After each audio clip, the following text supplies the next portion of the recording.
Jesus Nazareno, awit at papuri, alay namin sa'yo, dinggin ang dalangin at pagsamo ng bayan mo. Viva pong Jesus Nazareno. Tayo ngayon ay magtipon at sambahin ang poon. Magdiwang tayo sa ating debosyon, purihin ang Panginoon. Viva pong Jesus Nazareno, awit at papuri, alay namin sa'yo, dinggin ang dalangin at pagsamo ng bayan mo. Viva pong Jesus Nazareno.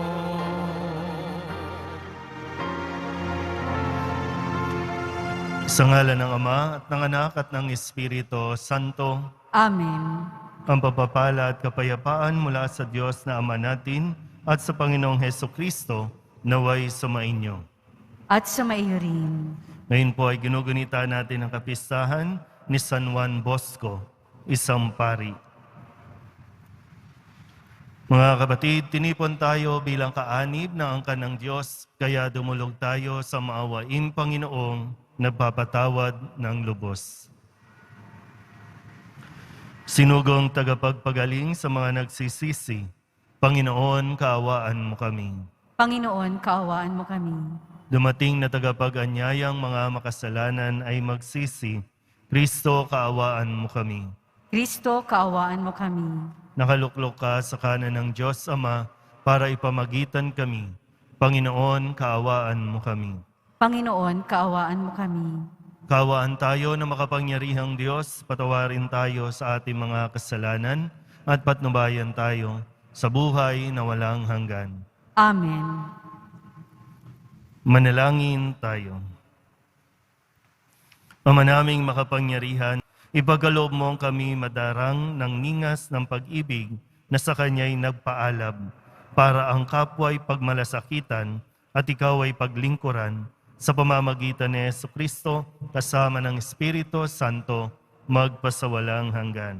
Amen. Magsiupo na po ang lahat. Pagbasa mula sa ikalawang aklat ni Samuel. Noong mga araw na iyon, dumating kay David ang balitang si Absalom na ang kinikilalang hari ng Israel.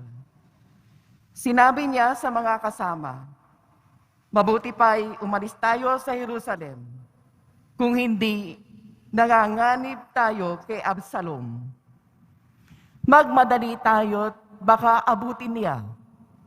Papahamakan ang sasapitin natin, patkat wala siyang igagalang isa man sa lungsod. Si David ay umiiyak na umahon sa bundok ng mga olibo. Wala siyang sandalyas at nakatalukbong, tanda ng kalungkutan. Lahat ng kasama niya ay nakatalukbong at umiiyak ding umahon. Nang papalapit na sa Bahurim si Haring David, isang kamag-anak ni Saul ang lumabas sa lansangan na nagtutungayaw. Ito'y si Simei na anak ni Gera. Binabato niya si David at ang mga kasama nito, maging alipin o kawal. Ganito ang kanyang isinisigaw. Lumayas ka! Lumayas ka! Ikaw na tampalasat uhaw sa dugo. Naghiganti na sa iyo ang Panginoon dahil sa pagpatay sa sambahayan ni Saul at pag-agaw sa kanyang trono. Ibinigay na kay Absalom ang kanyang kaharian. Ikaw na mamamatay tao. Sa wakas, siningil ka rin sa iyong pagkakautang.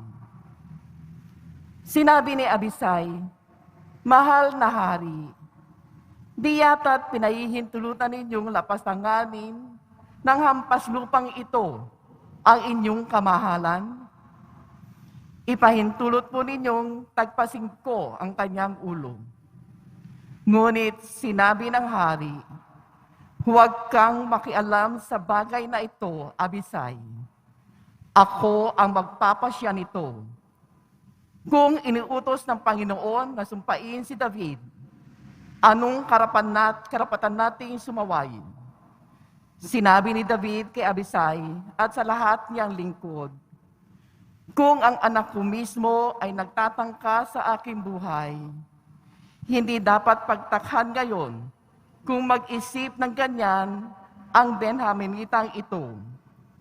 Bayaan ninyo siyang magtungayaw at sumpain ako. Anong malay natin, baka ito'y utos ng Panginoon sa kanya. Baka naman kahabagan ako ng Panginoon sa kalagayang ito at pagpalain ako sa halip na sumpain. Patuloy sa paglakad sina David at ang kanyang mga tauhan. Ang salita ng Diyos. Salamat sa Diyos. Halika, Panginoon ko, iligtas mo sana ako. Halika, Panginoon ko, iligtas mo sana ako. O Panginoon ko, kay raming kaaway, sa abang lingkod mo ay kumakalaban. Ang palagi nilang pinag-uusapan, ako raw, O Diyos, di mo tutulungan. Halika, Panginoon ko, iligtas mo sana ako. Ngunit ang totoo sa lahat ng oras, iniingatan mo at inililigtas. Sa akin tagumpay ang inagawad, mahina kong loob ay pinalalakas. Kaya ikaw, poon ng aking tawagan, sinagot mo ako sa bundok na banal. Halika, Panginoon ko, iligtas mo sana ako. Ako ay humimlay agad nakatulog. Ligtas na nagising ang iyong kinupkup. Libo mang kaaway, wala akong takot. Humanay man sila sa aking palibot. Halika, O Diyos, iligtas mo ako. Lahat kong kaaway ay pasukuin mo. Halika, Panginoon ko, iligtas mo sana ako. Magsitayo po ang lahat.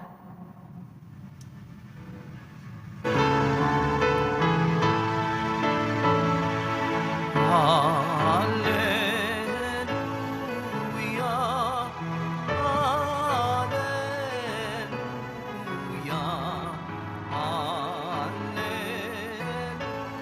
hallelujah, hallelujah.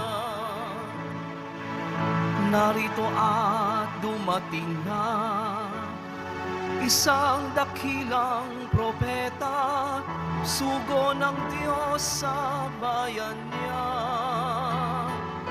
Hallelujah, hallelujah, hallelujah, hallelujah.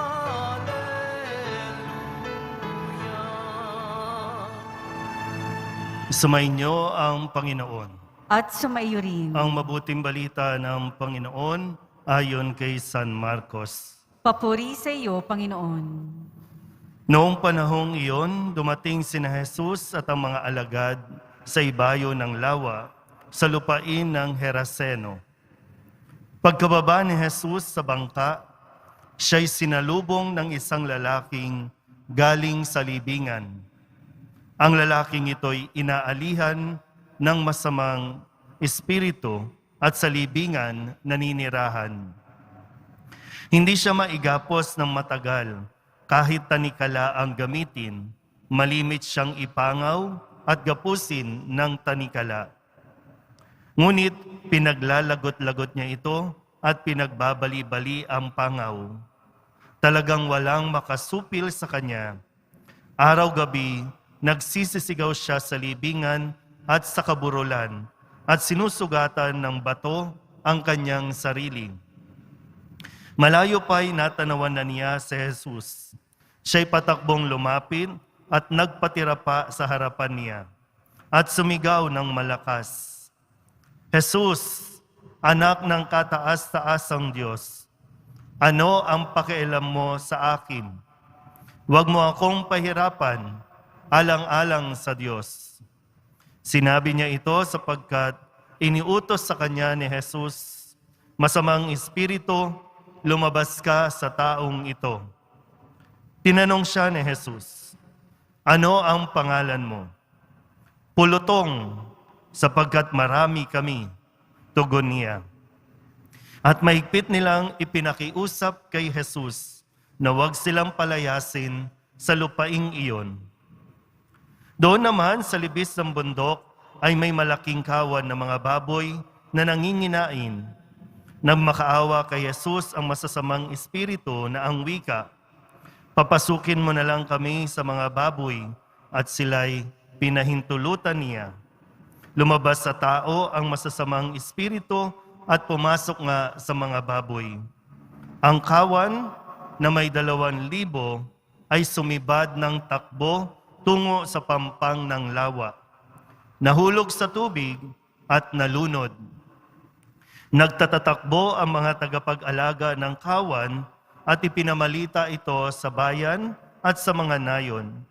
Kaya't pumaroon ang mga tao upang tingnan kung ano ang nangyari. Paglapit nila kay Jesus ay nakita nila ang lalaking inalihan ng mga demonyo. Nakaupo ito, may damit at matino na ang isip, at sila'y natakot. Isinalaysay sa kanila ng mga nakakita ang nangyari sa inalihan ng mga demonyo at ang sinapit ng mga baboy. Kaya't ipinamanhik nila kay Jesus na umalis sa kanilang lupain. Nang sumasakay na sa Jesus sa bangka, nakiusap ang inalihan ng mga demonyo na isama siya, ngunit hindi pumayag si Jesus. Sa halip ay sinabi niya, umuwi ka at sabihin mo sa iyong mga kasambahay ang lahat ng ginawa sa iyo ng Panginoon at kung paanong nahabag siya sa iyo. Umalis ang taong iyon at ipinamalita sa Decapolis ang ginawa sa kanya ni Jesus. At nang gilalas ang lahat ng nakarinig niyon. Ang mabuting balita ng Panginoon. Pinupuri ka namin, Panginoong Heso Kristo. Magsiupo na po ang lahat. Isang magandang araw po sa inyong lahat. Sa araw na ito, maganda po siguro mapagnilayan natin ng mabuti kung ano talaga yung mas pinahalagahan natin ngayon. Kayo po, ano yung mas, yung ano lang tayo, no? Minsan kasi hindi tayo aware, hindi tayo conscious na mas may pinapriority tayo, mas may pinahalagahan tayo kaysa sa pinakamahalaga at pinakaimportanteng dapat na pahalagahan. Sige po, isip muna. Kasi hindi ko alam kung anong mga nilalaman ng inyong mga panalangin. Kung yung sanhi ba? Sanhi ng kalungkutan mo, sanhi ng depression mo, sanhi ng pagkalutang mo. Bakit kaya? Balikan natin, no? Medyo kakagulat na ang tao sa ngayon mas pinahalagahan ang kapangyarihan, ang posisyon, ang kayamanan, kasikatan, kesa sa pamilya. Kesa sa pamilya. Ang nagtatag ng pamilya, ang Diyos. Dinais ng Diyos sa kanyang disenyo na ang pamilya, kapag matatag ang pamilya, matatag ang lipunan. Ang nakakalungkot po, kung ano nangyari noon, magpasa hanggang ngayon, umiiral pa rin dahil madalas tayong makalimot. Sa unang pagbasa, ito po yung away-away ng pamilya dahil sa pwesto. Si Absalom, isa sa mga anak ni David. Si David, yung hari. Pero nagkaroon ng, sabihin na nating, agawan ng pwesto. Si Absalom, hindi niya mapatawad si Amon na nang-rape o gumahasa doon sa kanilang, kung tutuusin, kamag-anak. At doon, hinangad ni Absalom na patayin, na talagang nagtagumpay siya, patayin ang kanyang kapatid. At ngayon, siya na yung hari, self-proclaim. Buhay pa si David, ang kanyang ama, siya na yung naghari-harian. At pinahunting niya si David at ang lahat ng mga kasama ni David. Sounds familiar? Na ngayon, nakakalungkot man, pero nangyayari, magkakapamilya, magkakamag-anak, nag-aaway-away para sa pwesto at handang magkalimutan alang-alang sa pwesto na napakatagal na. Kaya nga, di ba, minsan ang isang bayan, sinong nagpapatakbo? Yung angkan na. Yung lolo, yung tatay, yung anak, yung apo, pinsan, asawa, balik sa asawa, pero mag-aaway-away. So alin ang mas pinahalagahan nating mga Pilipino ngayon? Kasi talagang kilala ang Pilipino, no, sa yung pagmamahal sa pamilya, di ba? No? Doon tayo angat sa ibang lahi. Pero ngayon parang marami ang nakakalimot kasi ayaw mag-detach sa pwesto. So alin ang mas pinahalagahan ng mga tao ngayon?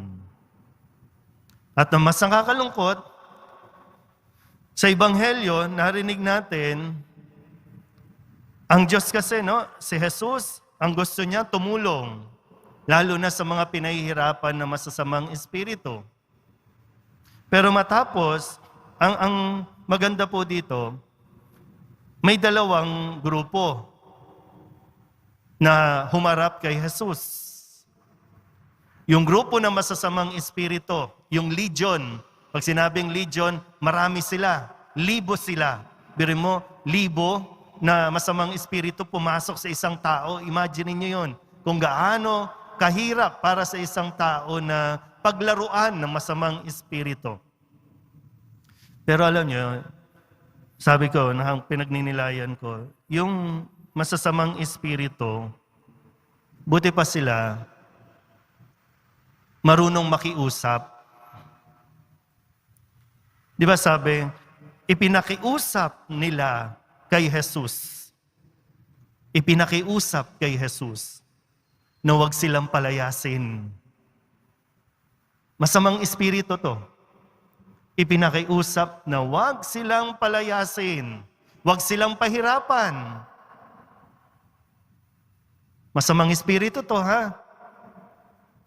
Samantala, yung mga may-ari ng babuyan, yung mga, sabihin na natin, namumuhunan, businessmen,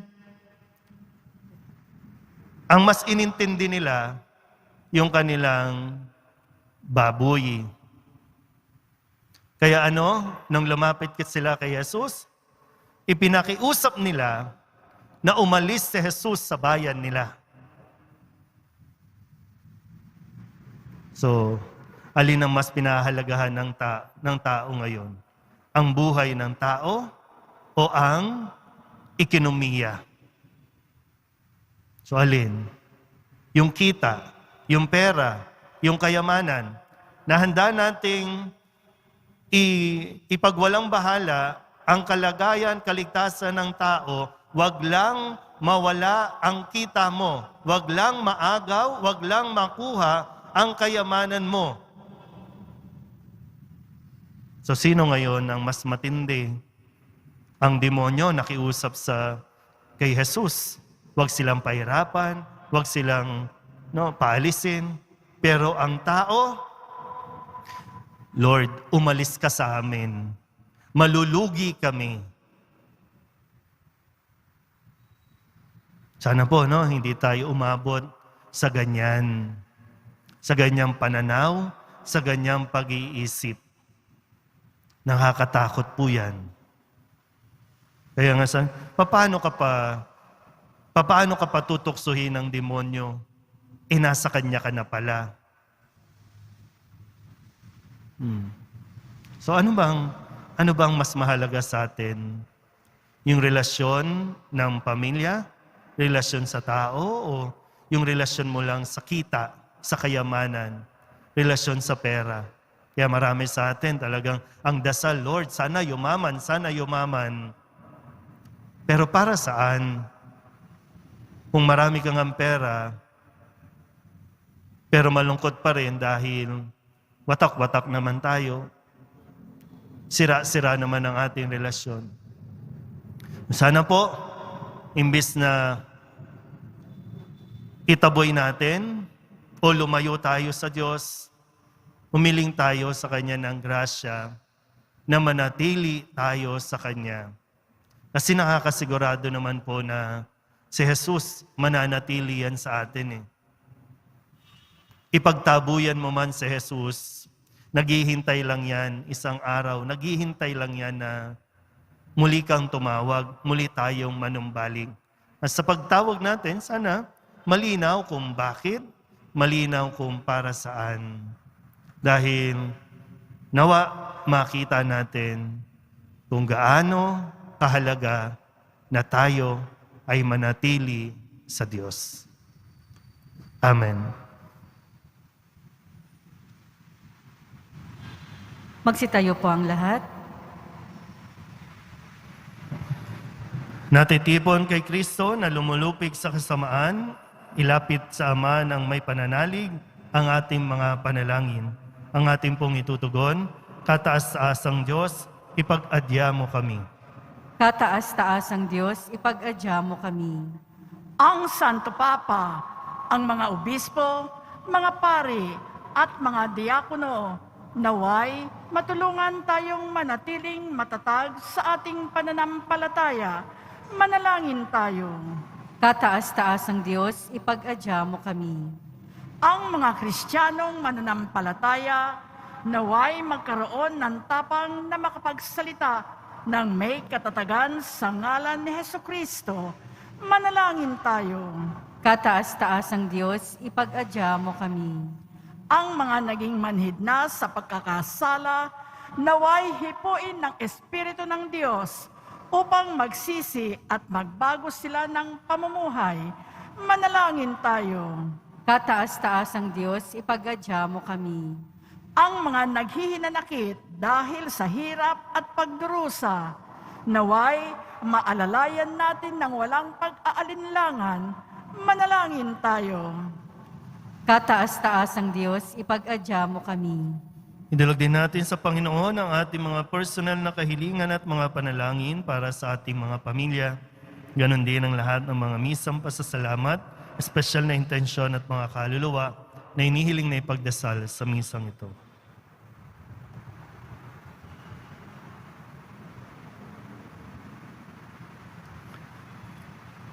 Ang lahat ng ito inihiling namin sa ngalan ni Kristong aming Panginoon. Amen. Magsiupo na po ang lahat.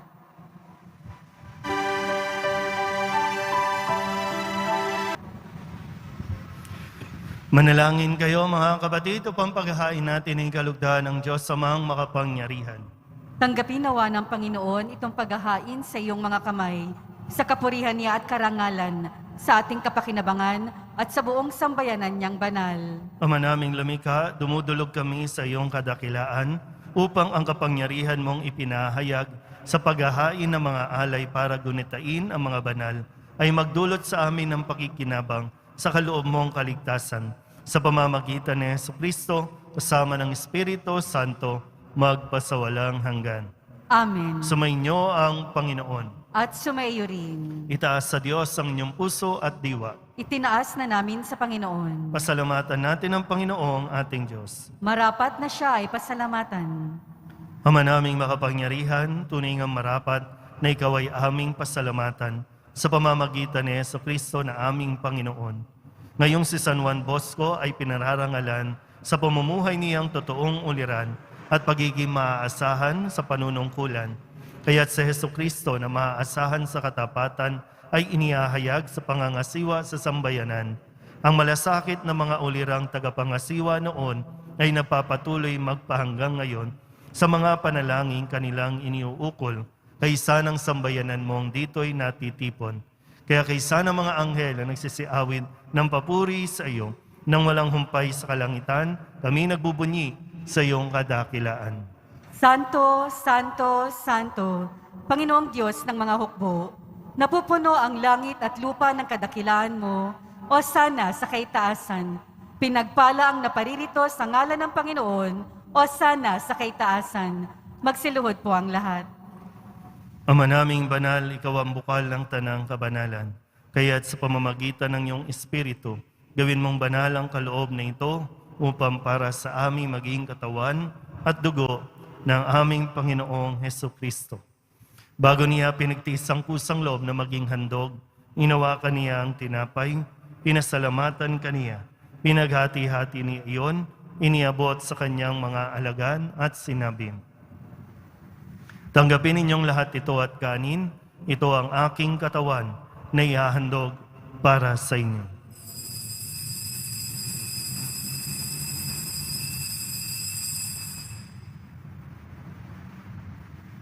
Gayun din naman ang matapos ang hapunan, hinawakan niya ang kalis, muli kaniyang pinasalamatan.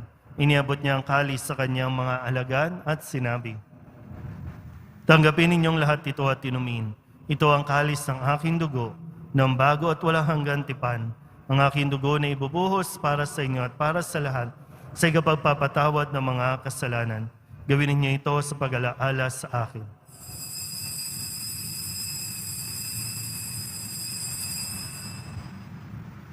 Magsitayo po ang lahat. Ipagbunyi natin ang misteryo ng pananampalataya.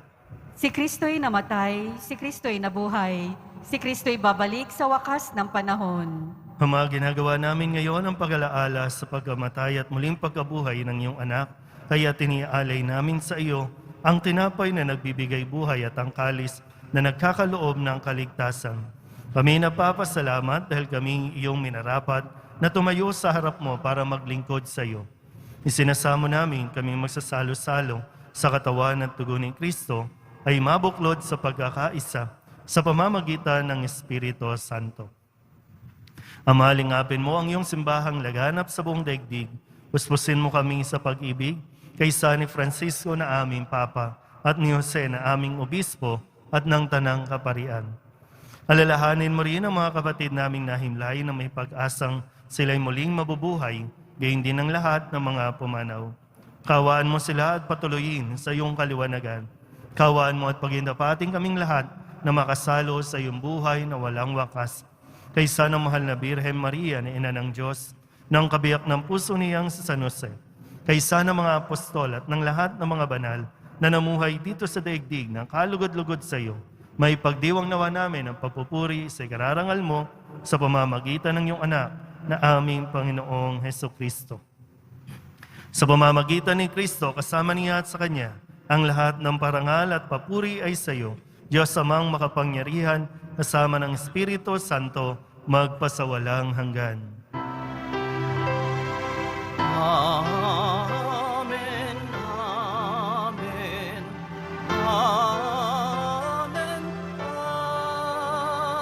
amen. Buong kababahang loob tayong tumawag sa ating Panginoon ng Ama namin. Ama namin, Sumasalangit ka, sambahin ang ngalan mo, mapasa amin ang kaharian mo, sundin ang loob mo dito sa lupa para nang sa langit. Bigyan mo po kami ngayon ng aming kakanin sa araw-araw at patawarin mo kami sa aming mga sala para ng pagpapatawad namin sa nagkakasala sa amin. At huwag mo kaming ipahintulot sa tukso at iadya mo kami sa lahat ng masama. inihiling namin kami iadya sa lahat ng masama, pagkalooban ng kapayapaan araw-araw, iligtas sa kasalanan at ilayo sa lahat ng kapahamakan, samantalang aming pinananabikan ang dakilang araw ng pagpapahayag ng tagapagligtas naming si Hesu Kristo. Sapagkat iyo ang kaharian at ang kapangyarihan at ang kapurihan magpakailanman. Amen. Panginoong Hesu Kristo, sinabi mo sa iyong mga apostol, kapayapaan ang iniiwan ko sa inyo, aking kapayapaan ang binibigay ko sa inyo. Tunghayan mo ang aming pananampalataya at huwag ang aming mga pagkakasala. Pagalooban mo kami ng kapayapaan at pagkakaisa ayon sa iyong kalooban, kasama ng Espiritu Santo, magpasawalang hanggan. Amen. Ang kapayapaan ng Panginoon ay laging sumainyo. At sumaiyo rin. Magbigayan po tayo ng kapayapaan sa isa't isa. Kordero ng Diyos na nag-aalis ng mga kasalanan ng sanlibutan, maawa ka sa amin. Kordero ng Diyos na nag-aalis ng mga kasalanan ng sanlibutan, maawa ka sa amin. Kordero ng Diyos na nag-aalis ng mga kasalanan ng sanlibutan, ipagkaloob mo sa amin ang kapayapaan. Magsiluhod po ang lahat. Ito ang kordero ng Diyos. Ito ang nag-aalis ng kasalanan ng sanlibutan. Mapalad ang mga inaanyayahan sa kanyang piging. Panginoon, hindi ako karapat-dapat na magpatuloy sa iyo, ngunit sa isang salita mo lamang ay gagaling na ako. Katawan ni Kristo, Amen.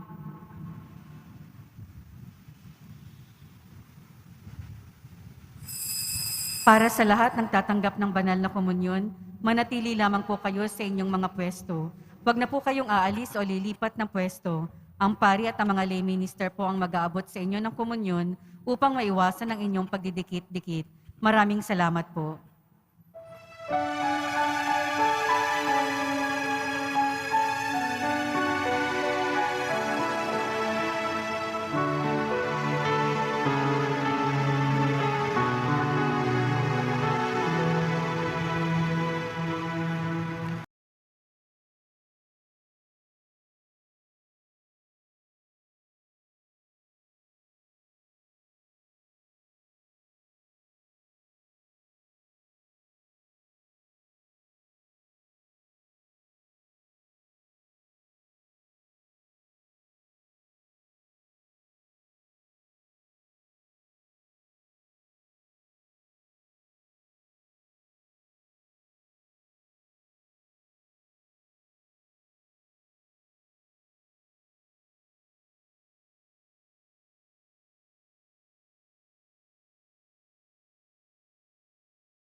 Magsitayo po ang lahat. manalangin tayo. Ama naming mapagmahal, ang tinanggap naming banal na pakikinabang ay maghanda nawa para sa aming pagkakamit ng kaligayahan ng iyong paglingap na maaasahan sa pamamagitan ni Jesucristo kasama ng Espiritu Santo magpasawalang hanggan. Amen. Sumainyo ang Panginoon. At sumayo rin. Manalangin tayo para sa pagbabasbas. Mahal na pong Jesus Nazareno, iniayag mo sa pamamagitan ng krus ang walang maliw na pag-ibig ng Diyos sa sangkatauhan. Pakinggan mo ang kahilingan ng iyong angka na nagsusumamo sa iyo. Makamtanawa nila ang iyong katugunan at tanggapin ang kasagutan na may utang na loob na tinatanaw. Basbasan din po ninyo ang mga dala-dala nilang mga imahin at dasalan, at sa pamamagitan ng bendisyon na ito naway maalala nila ang mga pangako nila noon sa binyag na ikaw ang kanilang iibigin at paglilingkuran bilang Panginoon magpasawalang hanggan. Amen. At pagpalain kayo ng makapangyarihang Diyos, Ama at Anak at Espiritu Santo. Amen. Mayo kayong taglayang kapayapaan ng Poong Jesus Nazareno. Salamat sa Diyos. Magandang araw po.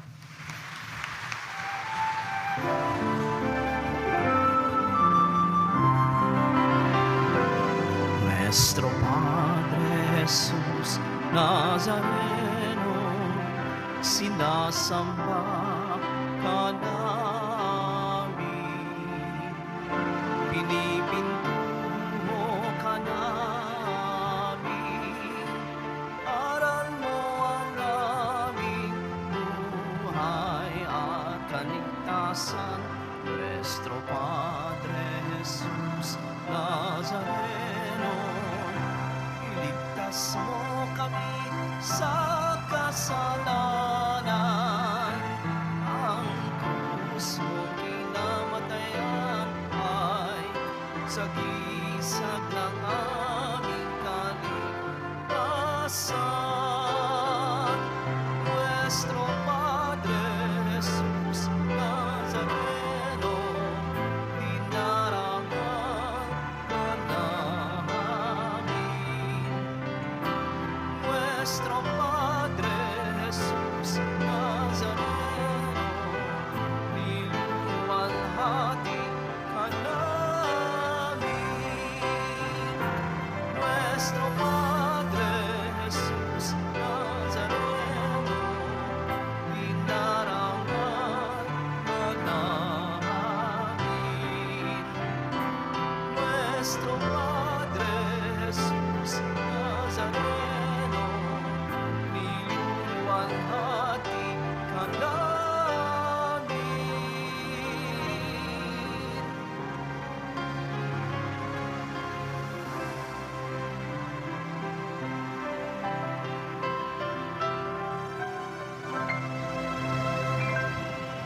Magsiupo muna po ang lahat.